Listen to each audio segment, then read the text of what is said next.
我们现在这个馆子现在叫吊丝棍厂。哎，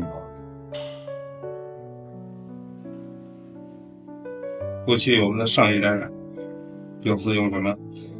那年头还有现在这么多材料，高粱杆，高粱杆叫什么？这叫熟秸，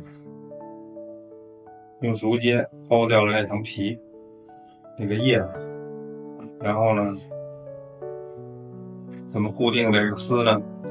是拿一个竹镊，就咱们竹帘子啊，好多年竹帘子还没见过啊，就是用那竹子劈成小条条，往里插，就插进来，就插到竹秸里边的，就固定了。人以自然。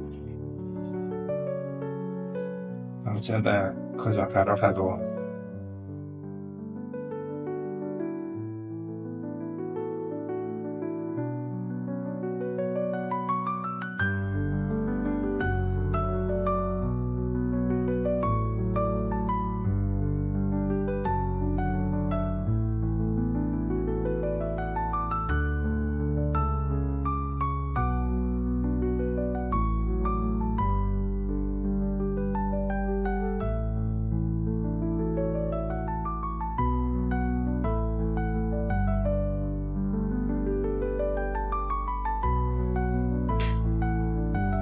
好了，够了，这纸还不错。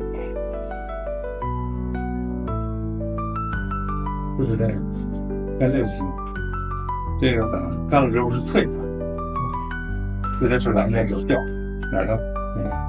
干比较水。调呢是干了之后柔软的。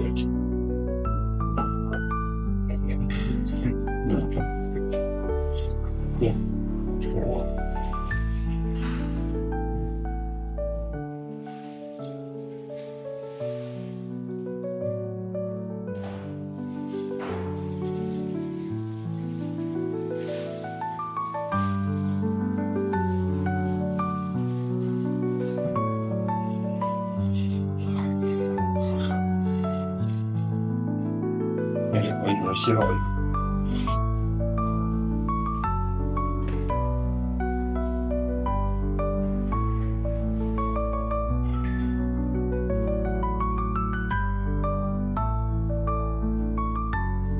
这个胶时间长了，水分蒸发了，给它加一点水就可以了，掺一点点水。